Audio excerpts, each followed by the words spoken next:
कवचं ध्यानम् उदयाचलमागत्य वेदरूपमनामयं तुष्टावपरया भक्ता वालखिल्यादिभिर्वृतं देवसुरैः सदा वन्द्यं ग्रहैश्च परिवेष्टितं ध्यायन् स्तवन् पठन् नाम यः सूर्यकवचं सदा।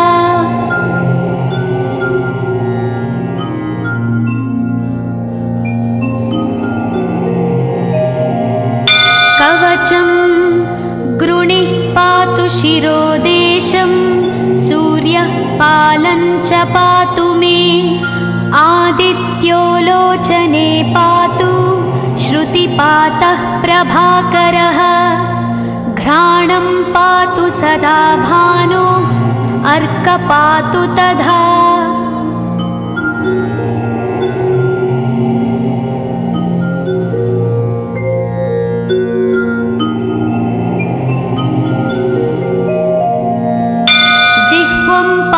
जगन्नाथः कण्ठं पातु विभावसु स्कन्धौ ग्रहपतिः पातु भुजौ पातु प्रभाकरः अहस्करः पातु हस्तौ हृदयं पातु भानुमान्।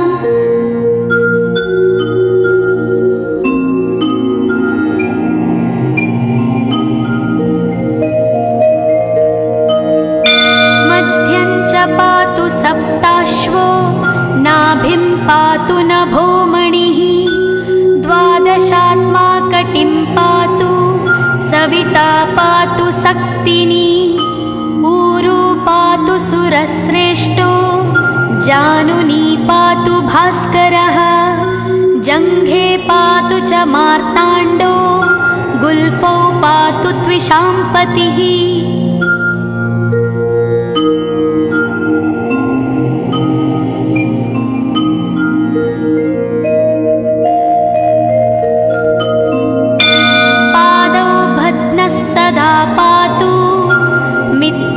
सकलं वपुः वेदत्रयात्मकस्वामिन् नारायण जगत्पते आयतयामं तं कञ्ची द्वेदरूपः प्रभाकरः स्तोत्रेणानेन सन्तुष्टो वालखिल्यादिभिर्वृतः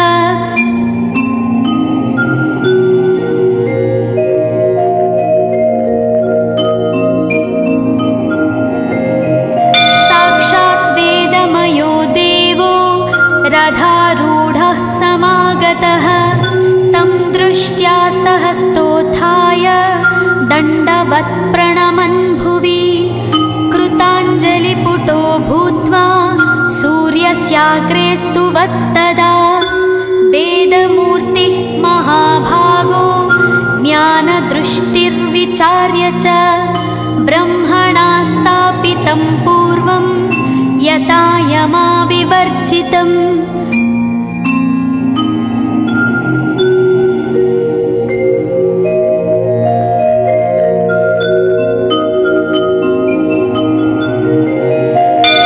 सत्त्वप्रधानं शुक्लाख्यं वेदरूपमनामयं शब्दब्रह्ममयं वेदं सत्कर्म ब्रह्मवाचकम् मुनिमध्यापयामास प्रथमं सविता स्वयं तेन प्रथमदत्तेन वेदेन परमेश्वरः यज्ञवल्क्यो मुनिश्रेष्ठः कृतकृत्यो भवत्तदा।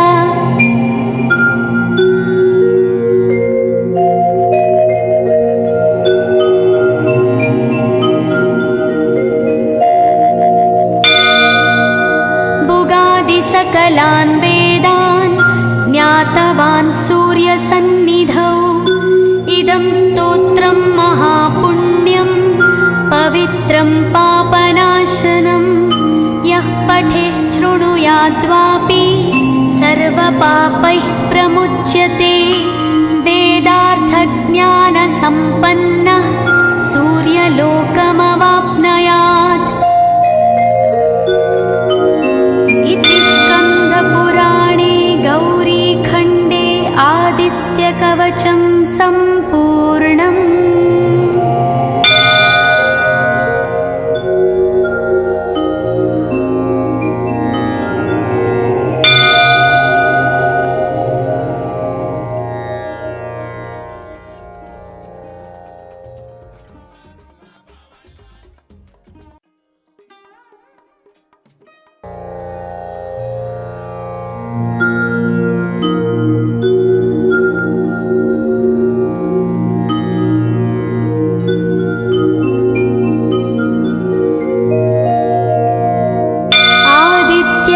कवचं ध्यानम् उदयाचलमागत्य वेदरूपमनामयं तुष्टावपरया भक्ता वालखिल्यादिभिर्वृतं देवसुरैः सदा वन्द्यं ग्रहैश्च परिवेष्टितं ध्यायन् स्तवन् पठन् नाम यः सूर्यकवचं सदा।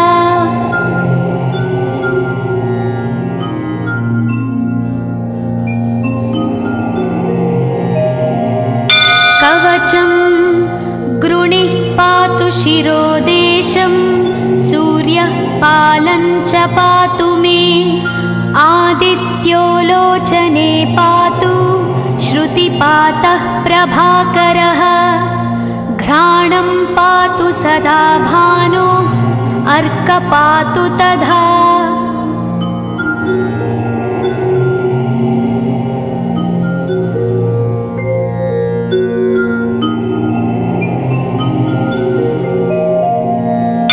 जिह्वं पातु जगन्नाथः कण्ठं पातु विभावसु स्कन्धौ ग्रहपतिः पातु भुजौ पातु प्रभाकरः अहस्करः पातु हस्तौ हृदयं पातु भानुमान्।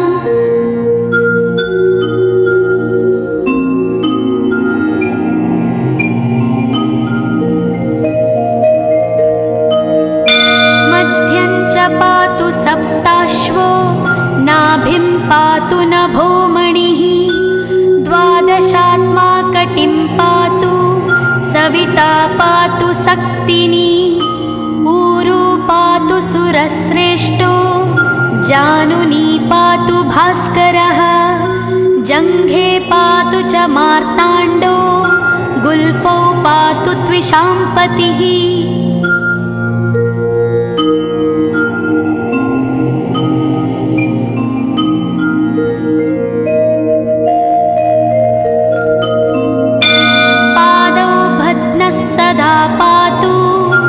मित्रोऽपि सकलं वपुः वेदत्रयात्मकस्वामिन् नारायण जगत्पते आयतयामं तं कञ्ची द्वेदरूपः प्रभाकरः स्तोत्रेणानेन सन्तुष्टो वालखिल्यादिभिर्वृतः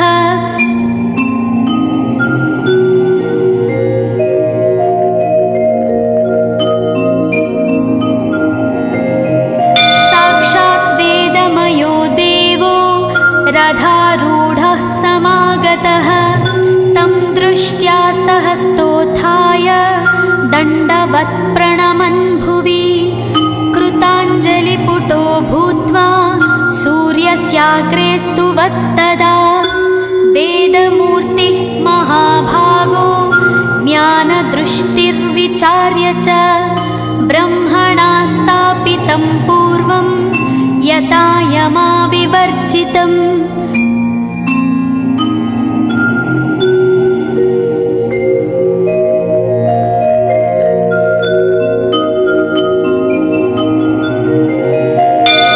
सत्त्वप्रधानं शुक्लाख्यं वेदरूपमनामयं शब्दब्रह्ममयं वेदं सत्कर्म ब्रह्मवाचकम् मुनिमध्यापयामास प्रथमं सविता स्वयं तेन प्रथमदत्तेन वेदेन परमेश्वरः यज्ञवल्क्यो मुनिश्रेष्ठः कृतकृत्यो भवत्तदा।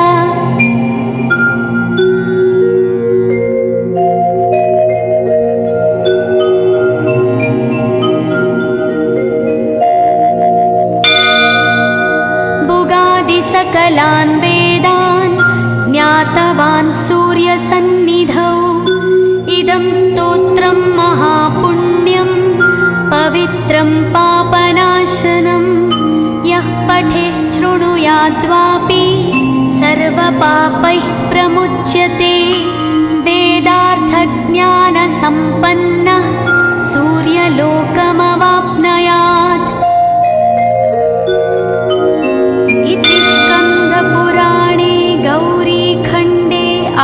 आदित्यकवचं सम्पूर्णम्।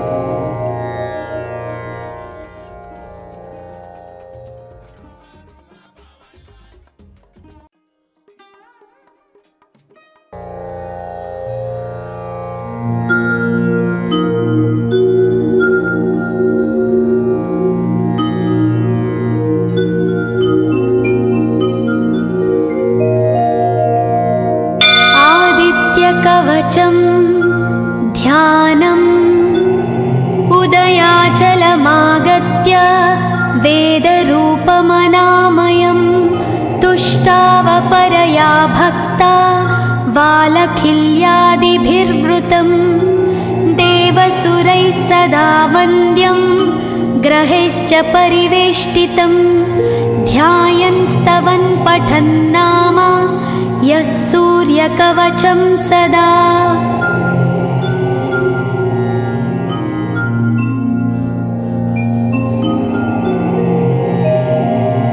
कवचं गृणिः पातु शिरोदेशं सूर्यः पालं च पातु मे आदित्यो लोचने पातु श्रुतिपातः प्रभाकरः घ्राणं पातु सदा भानो अर्क पातु तथा।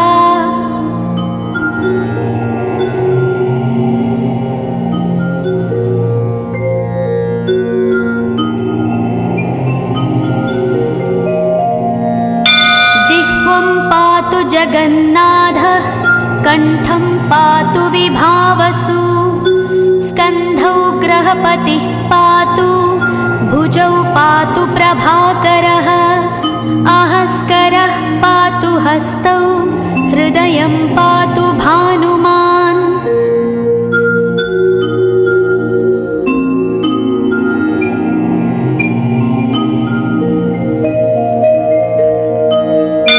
मध्यं च पातु सप्ताश्वो नाभिं पातु नभोमणिः द्वादशात्मा कटिं पातु सविता पातु सक्तिनी ऊरू पातु सुरश्रेष्ठो जानुनी पातु भास्करः जङ्घे पातु च मार्ताण्डो गुल्फौ पातु त्विषाम्पतिः।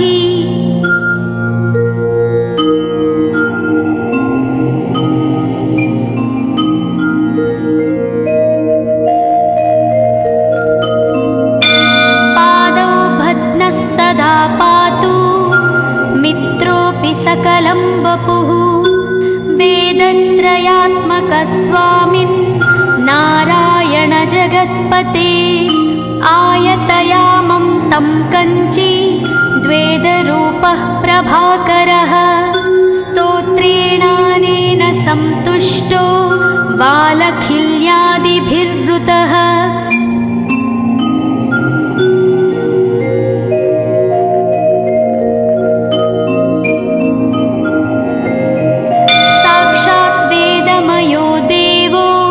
रथारूढः समागतः तं दृष्ट्या सहस्तोत्थाय दण्डवत् प्रणमन् भुवि कृताञ्जलिपुटो भूत्वा सूर्यस्याग्रे स्तुवत्तदा वेदमूर्तिः महाभागो ज्ञानदृष्टिर्विचार्य च ब्रह्मणा स्थापितं पूर्वं यथा यमाविवर्जितम्।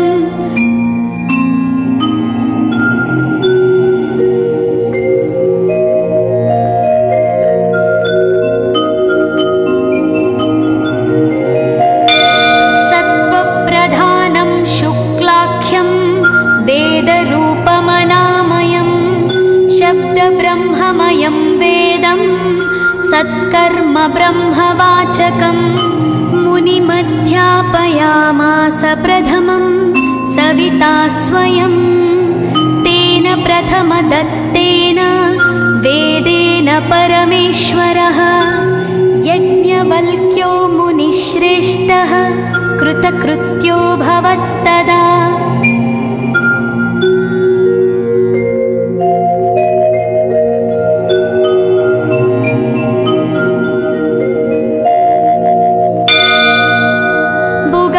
सकलान् वेदान् ज्ञातवान् सूर्यसन्निधौ। इदं स्तोत्रं महापुण्यं पवित्रं पापनाशनं। यः पठेच्छृणुयाद्वापि सर्वपापैः प्रमुच्यते। वेदार्थज्ञानसम्पन्नः सूर्यलोकमवाप्नुयात्। पुराणे गौरीखण्डे आदित्यकवचं सम्पूर्णम्।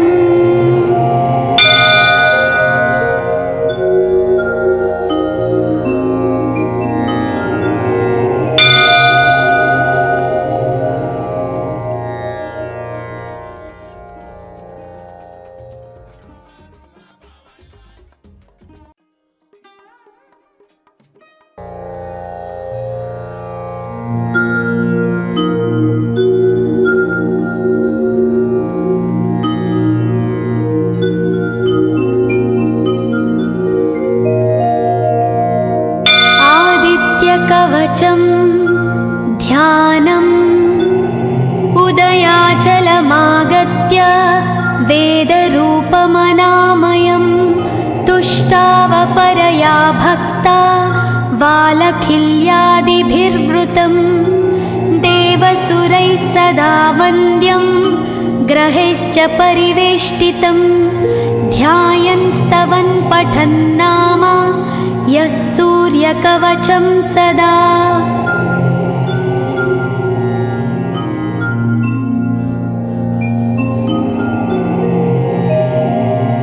कवचं गृणिः पातु शिरोदेशं। सूर्यः पालं च पातु मे। आदित्यो लोचने पातु श्रुतिपातः प्रभाकरः। घ्राणं पातु सदा भानो अर्क पातु तथा।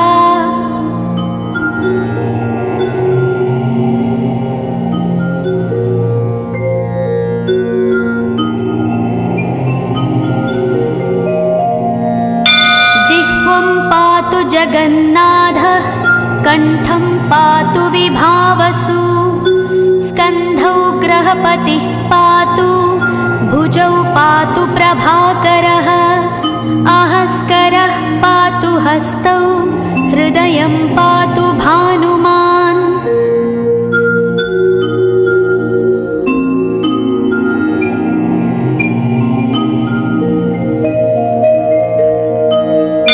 मध्यं च पातु सप्ताश्वो नाभिं पातु नभोमणिः। द्वादशात्मा कटिं पातु सविता पातु सक्तिनी। ऊरू पातु सुरश्रेष्ठो जानुनी पातु भास्करः। जङ्घे पातु च मार्ताण्डो गुल्फौ पातु त्विषाम्पतिः।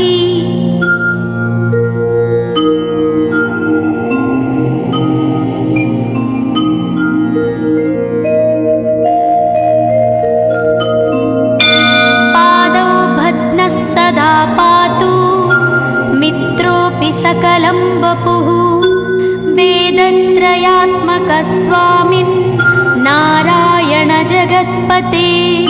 आयतयामं तं कञ्ची द्वेदरूपः प्रभाकरः। स्तोत्रेणानेन सन्तुष्टो वालखिल्यादिभिर्वृतः।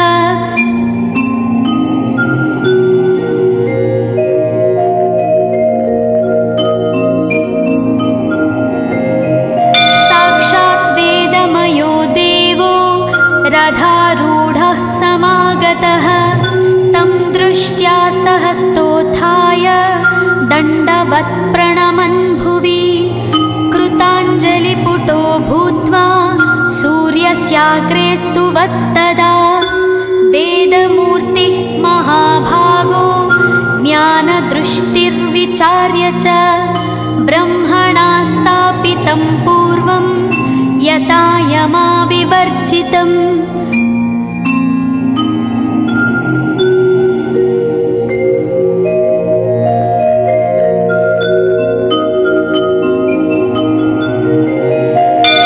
सत्त्वप्रधानं शुक्लाख्यं वेदरूपमनामयं शब्दब्रह्ममयं वेदं सत्कर्म ब्रह्मवाचकं मुनिमध्यापयामास प्रथमं सविता स्वयं। तेन प्रथमदत्तेन वेदेन परमेश्वरः यज्ञवल्क्यो मुनिश्रेष्ठः कृतकृत्यो भवत्तदा।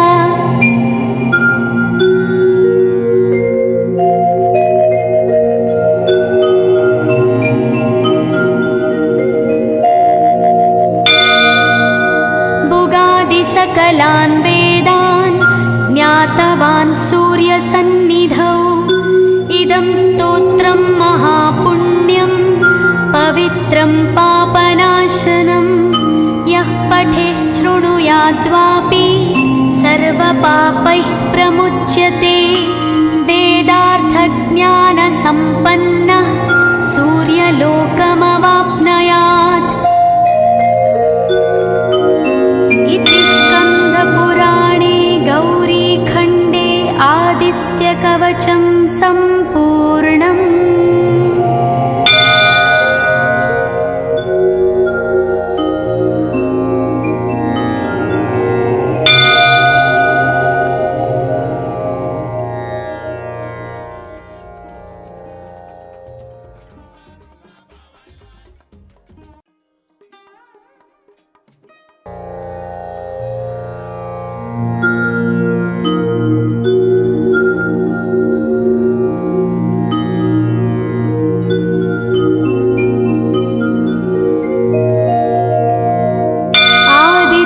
कवचं ध्यानम् उदयाचलमागत्य वेदरूपमनामयं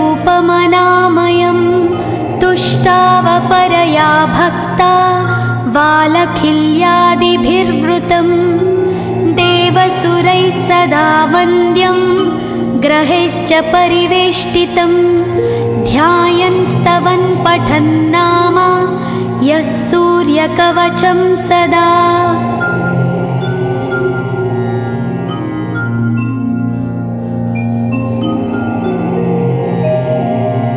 कवचं गृणिः पातु शिरोदेशं सूर्यः पालं च पातु मे। आदित्यो लोचने पातु श्रुतिपातः प्रभाकरः।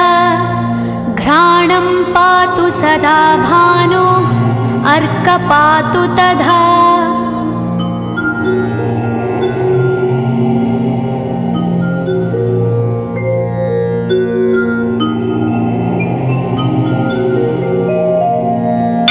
जिह्वं पातु जगन्नाथः कण्ठं पातु विभावसु। स्कन्धौ ग्रहपतिः पातु भुजौ पातु प्रभाकरः। आहस्करः पातु हस्तौ हृदयं पातु भानुमान्।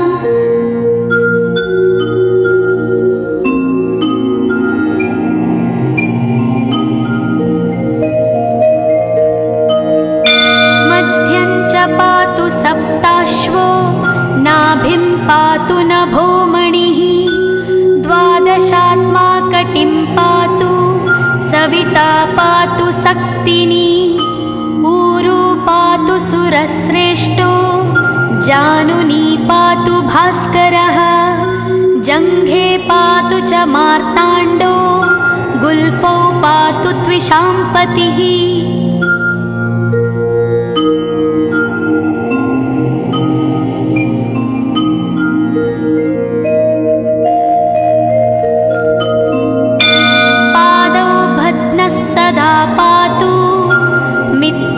सकलं वपुः वेदत्रयात्मकस्वामिन् नारायण जगत्पते आयतयामं तं कञ्ची द्वेदरूपः प्रभाकरः स्तोत्रेणानेन सन्तुष्टो वालखिल्यादिभिर्वृतः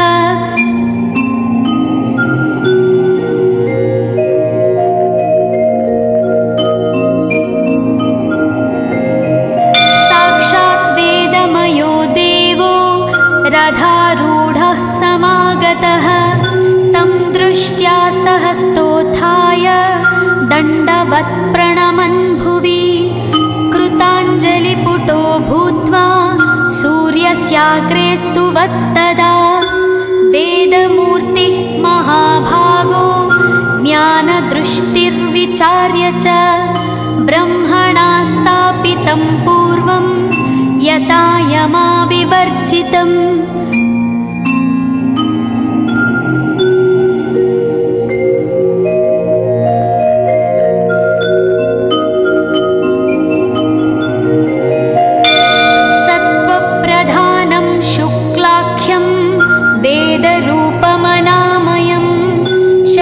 ब्रह्ममयं वेदं सत्कर्म ब्रह्मवाचकं मुनिमध्यापयामास प्रथमं सविता स्वयं तेन प्रथमदत्तेन वेदेन परमेश्वरः यज्ञवल्क्यो मुनिश्रेष्ठः कृतकृत्यो भवत्तदा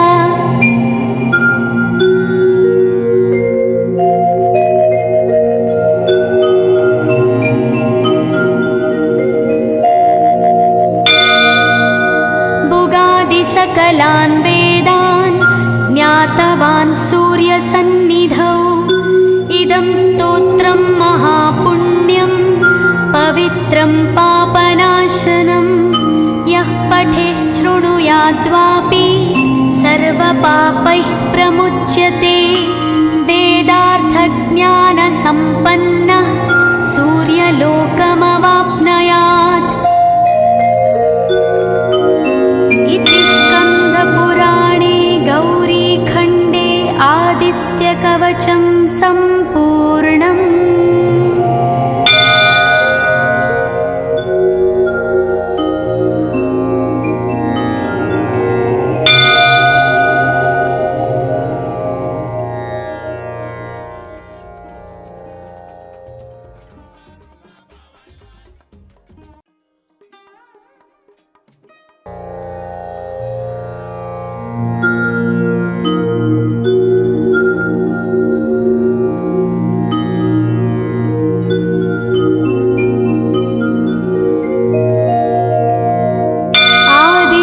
कवचं ध्यानम् उदयाचलमागत्य वेदरूपमनामयं तुष्टावपरया भक्ता वालखिल्यादिभिर्वृतं देवसुरैः सदा वन्द्यं ग्रहैश्च परिवेष्टितं ध्यायन् स्तवन् पठन् नाम यः सूर्यकवचं सदा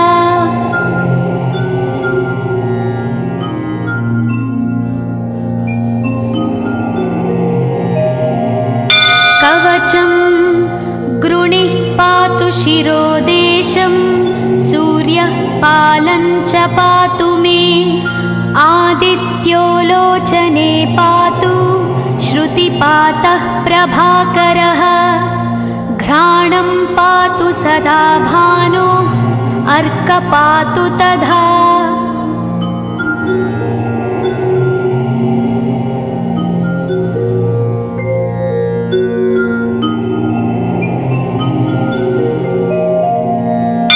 जिह्वं पातु जगन्नाथः कण्ठं पातु विभावसु स्कन्धौ ग्रहपतिः पातु भुजौ पातु प्रभाकरः आहस्करः पातु हस्तौ हृदयं पातु भानुमान्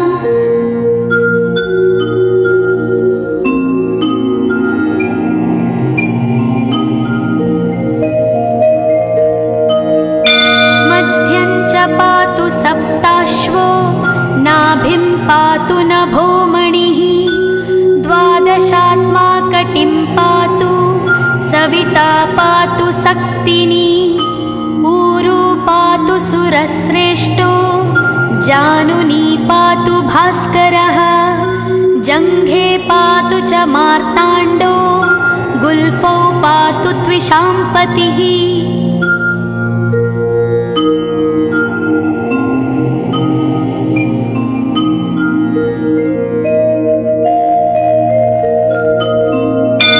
पादौ भद्नः सदा पातु मित्रोऽपि सकलं वपुः वेदत्रयात्मकः स्वामिन् नारायण जगत्पते आयतयामं तं कञ्ची द्वेदरूपः प्रभाकरः स्तोत्रेणानेन सन्तुष्टो बालखिल्यादिभिर्वृतः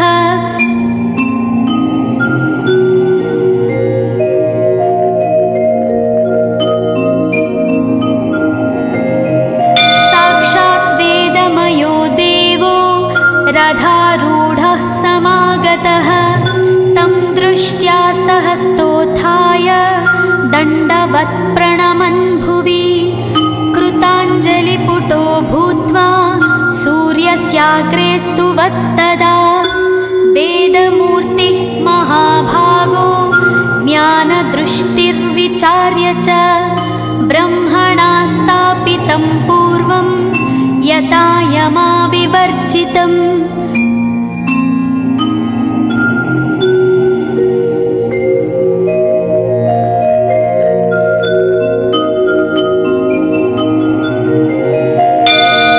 सत्त्वप्रधानं शुक्लाख्यं वेदरूपमनामयं शब्दब्रह्ममयं वेदं सत्कर्म ब्रह्मवाचकम् मुनिमध्यापयामास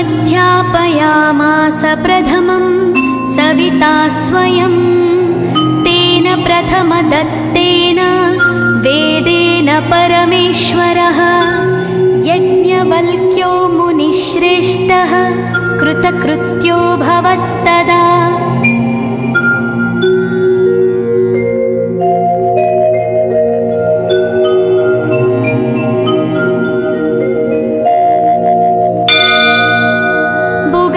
सकलान् वेदान् ज्ञातवान् सूर्यसन्निधौ इदं स्तोत्रं महापुण्यं पवित्रं पापनाशनं यः पठेच्छृणुयाद्वापि सर्वपापैः प्रमुच्यते वेदार्थज्ञानसम्पन्नः सूर्यलोकमवाप्नुयात्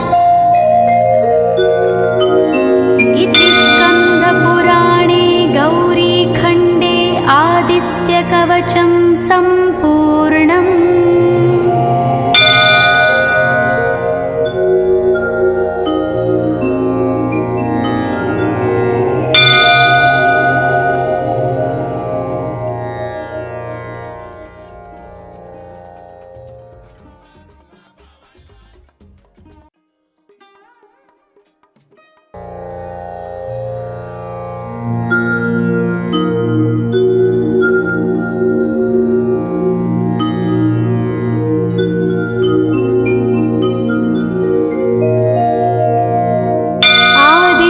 कवचं ध्यानम् उदयाचलमागत्य वेदरूपमनामयं तुष्टावपरया भक्ता वालखिल्यादिभिर्वृतं देवसुरैः सदा वन्द्यं ग्रहैश्च परिवेष्टितं ध्यायन् स्तवन् पठन् नाम यः सूर्यकवचं सदा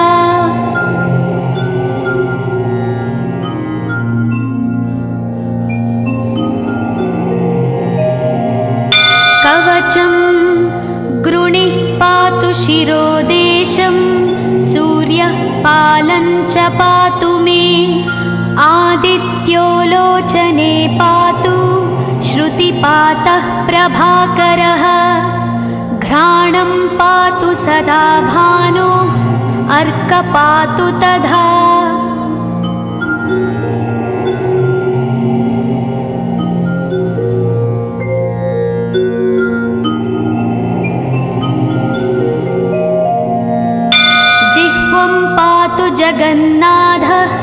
कण्ठं पातु विभावसु स्कन्धौ ग्रहपतिः पातु भुजौ पातु प्रभाकरः आहस्करः पातु हस्तौ हृदयं पातु भानुमान्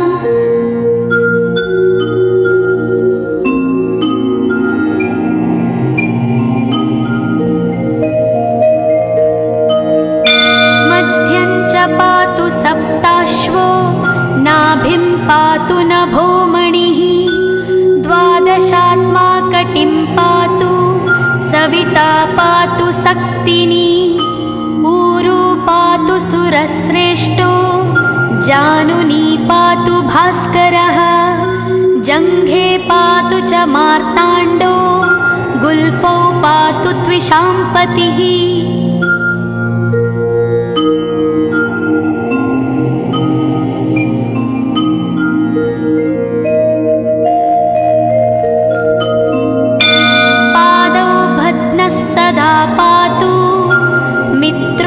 सकलं वपुः वेदत्रयात्मकस्वामिन् नारायण जगत्पते आयतयामं तं कञ्ची द्वेदरूपः प्रभाकरः स्तोत्रेणानेन सन्तुष्टो बालखिल्यादिभिर्वृतः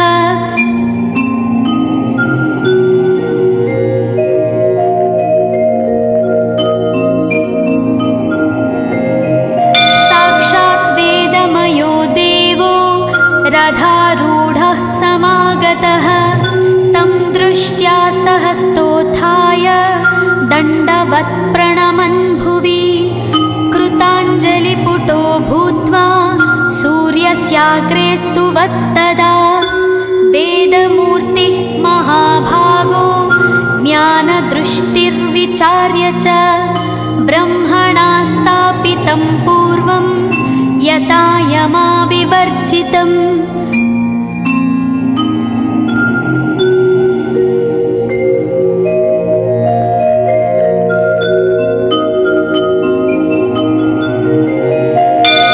सत्त्वप्रधानं शुक्लाख्यं वेदरूपमनामयं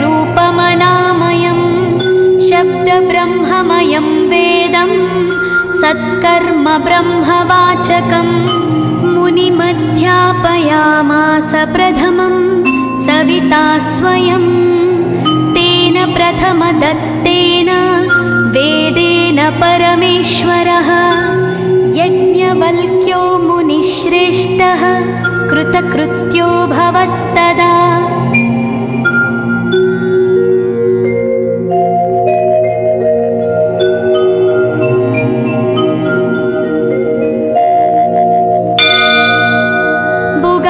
सकलान् वेदान् ज्ञातवान् सूर्यसन्निधौ इदं स्तोत्रं महापुण्यं पवित्रं पापनाशनं यः पठेच्छृणुयाद्वापि सर्वपापैः प्रमुच्यते वेदार्थज्ञानसम्पन्नः सूर्यलोकमवाप्नुयात् इति स्कन्दपुराणे गौरीखण्डे आदित्यकवचं सम्पूर्णम्।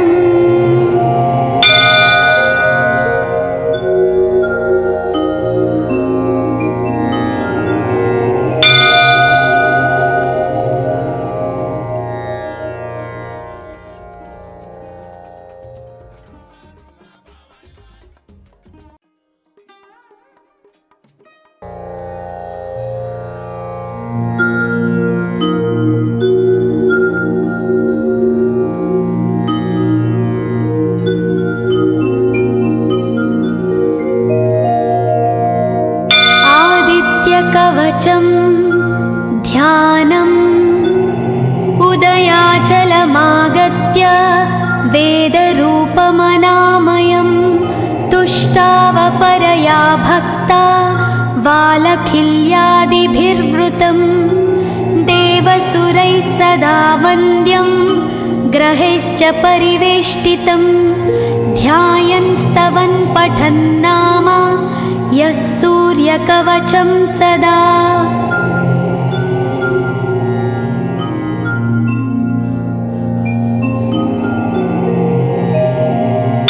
कवचं गृणिः पातु शिरोदेशं, सूर्यः पालं च पातु मे, आदित्यो लोचने पातु, श्रुतिपातः प्रभाकरः, घ्राणं पातु सदा भानो, अर्क पातु तथा।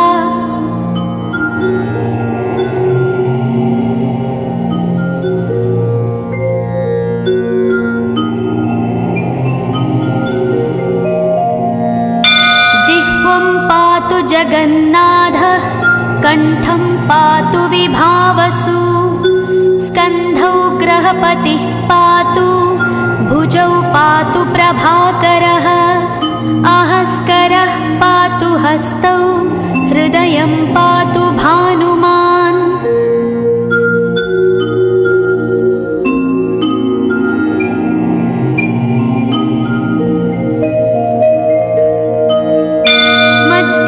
पातु सप्ताश्वो, नाभिं पातु नभोमणिः, द्वादशात्मा कटिं पातु, सविता पातु सक्तिनी, ऊरू पातु सुरश्रेष्ठो, जानुनी पातु भास्करः, जङ्घे पातु च मार्ताण्डो, गुल्फौ पातु त्विषाम्पतिः।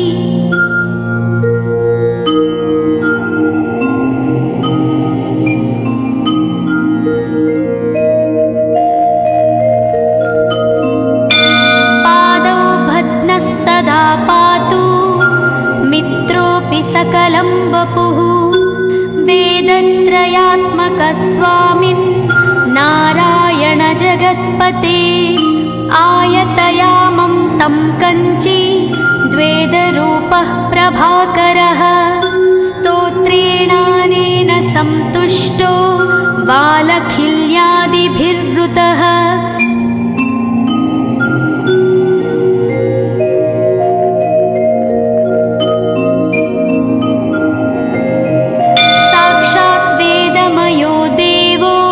रथारूढः समागतः, तं दृष्ट्या सहस्तोत्थाय, दण्डवत् प्रणमन् भुवि, कृताञ्जलिपुटो भूत्वा, सूर्यस्याग्रे स्तुवत्तदा, वेदमूर्तिः महाभागो, ज्ञानदृष्टिर्विचार्य च, ब्रह्मणा स्थापितं पूर्वं, यथा यमाविवर्जितम्।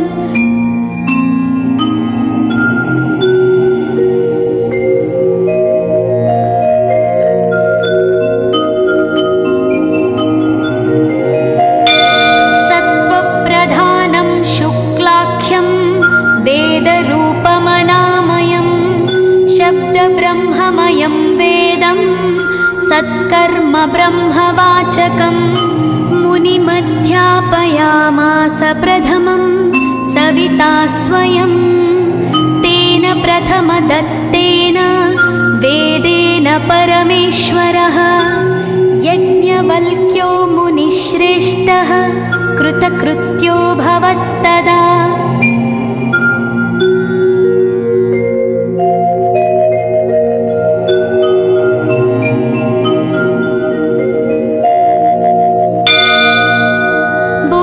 सकलान् वेदान् ज्ञातवान् सूर्यसन्निधौ, इदं स्तोत्रं महापुण्यं, पवित्रं पापनाशनं, यः पठेच्छृणुयाद्वापि, सर्वपापैः प्रमुच्यते, वेदार्थज्ञानसम्पन्नः, सूर्यलोकमवाप्नुयात्।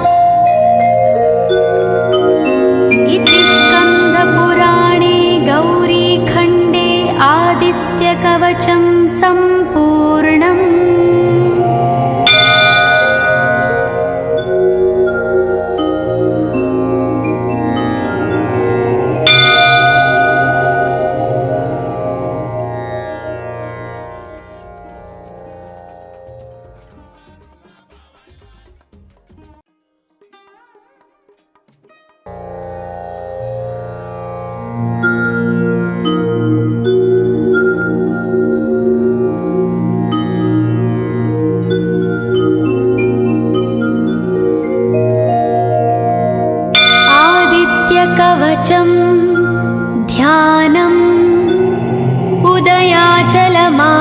आदित्य वेदरूपमनामयं तुष्टावपरया भक्ता वालखिल्यादिभिर्वृतं देवसुरैः सदा वन्द्यं ग्रहैश्च परिवेष्टितं ध्यायन् स्तवन् पठन् नाम यः सूर्यकवचं सदा।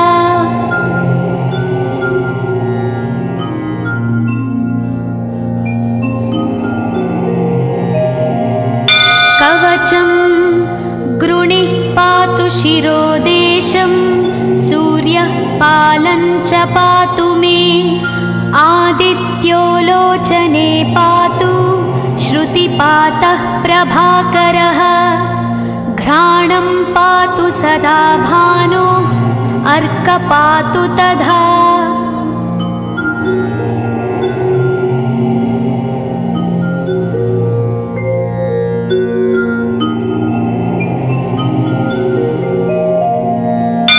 जिह्वं पातु जगन्नाथः कण्ठं पातु विभावसु स्कन्धौ ग्रहपतिः पातु भुजौ पातु प्रभाकरः अहस्करः पातु हस्तौ हृदयं पातु भानुमान्।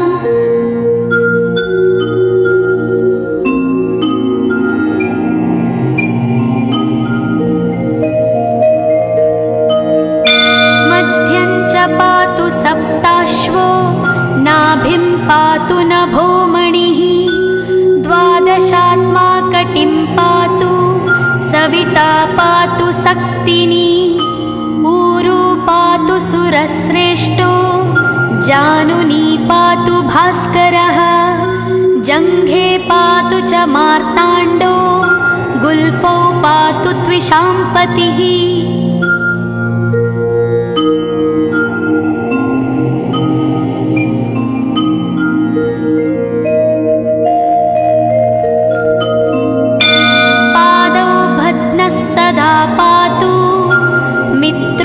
सकलं वपुः वेदत्रयात्मकस्वामिन् नारायण जगत्पते आयतयामं तं कञ्ची द्वेदरूपः प्रभाकरः स्तोत्रेणानेन सन्तुष्टो वालखिल्यादिभिर्वृतः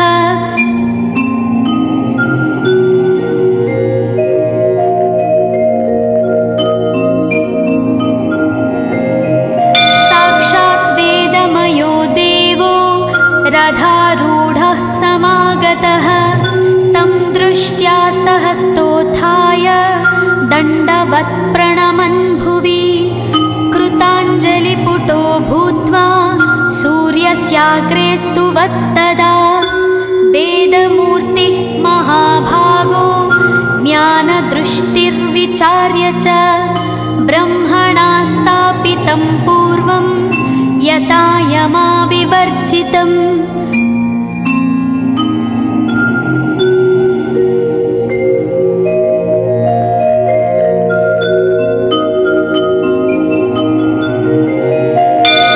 सत्त्वप्रधानं शुक्लाख्यं वेदरूपमनामयं शब्दब्रह्ममयं वेदं सत्कर्म ब्रह्मवाचकम् मुनिमध्यापयामास प्रथमं सविता स्वयं तेन प्रथमदत्तेन वेदेन परमेश्वरः यज्ञवल्क्यो मुनिश्रेष्ठः कृतकृत्यो भवत्तदा।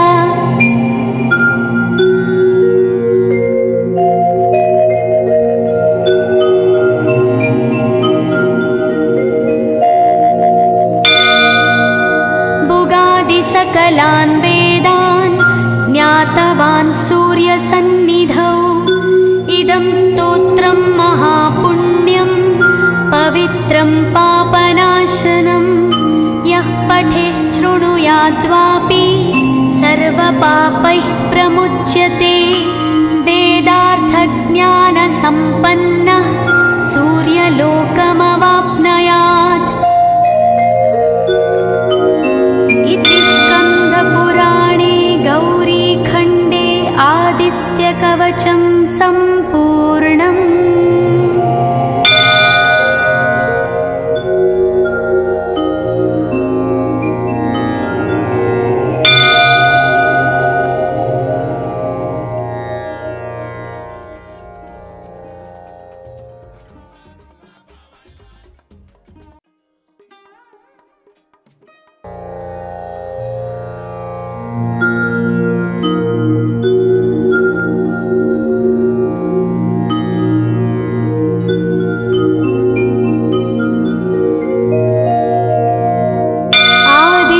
कवचं ध्यानम् उदयाचलमागत्य वेदरूपमनामयं तुष्टावपरया भक्ता वालखिल्यादिभिर्वृतं देवसुरैः सदा वन्द्यं ग्रहैश्च परिवेष्टितं ध्यायन् स्तवन् पठन् नाम यः सूर्यकवचं सदा।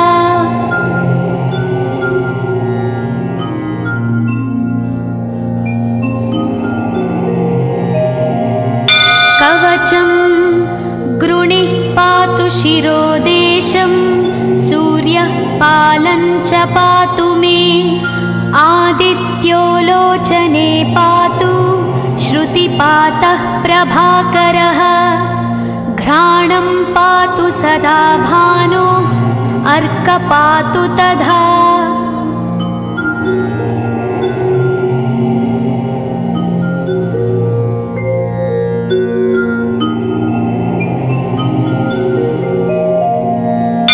जिह्वं पातु जगन्नाथः कण्ठं पातु विभावसु स्कन्धौ ग्रहपतिः पातु भुजौ पातु प्रभाकरः आहस्करः पातु हस्तौ हृदयं पातु भानुमान्।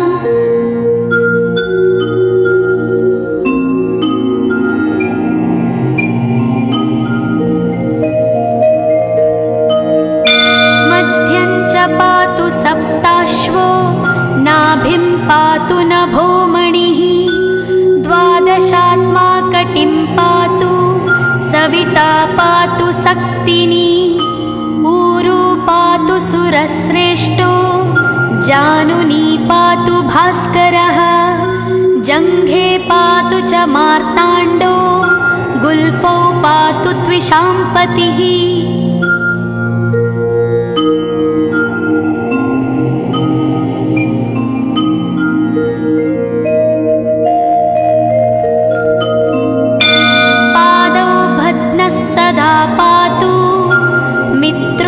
सकलं वपुः वेदत्रयात्मकस्वामिन् नारायण जगत्पते आयतयामं तं कञ्ची द्वेदरूपः प्रभाकरः स्तोत्रेणानेन सन्तुष्टो वालखिल्यादिभिर्वृतः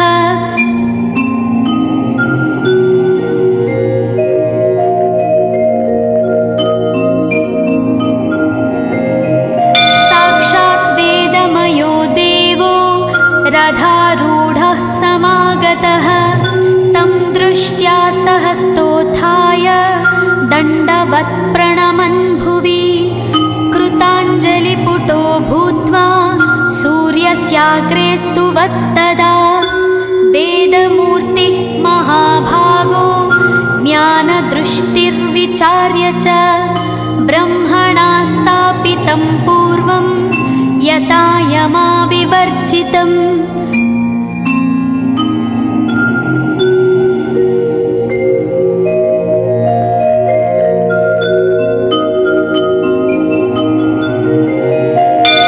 सत्त्वप्रधानं शुक्लाख्यं वेदरूपमनामयं शब्दब्रह्ममयं वेदं सत्कर्म ब्रह्मवाचकम् मुनिमध्यापयामास प्रथमं सविता स्वयं तेन प्रथमदत्तेन वेदेन परमेश्वरः यज्ञवल्क्यो मुनिश्रेष्ठः कृतकृत्यो भवत्तदा।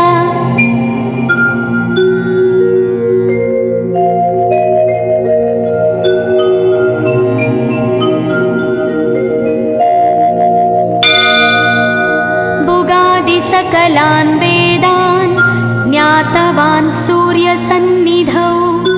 इदं स्तोत्रं महापुण्यं पवित्रं पापनाशनं। यः पठेच्छृणुयाद्वापि सर्वपापैः प्रमुच्यते। वेदार्थज्ञानसम्पन्नः सूर्यलोकम्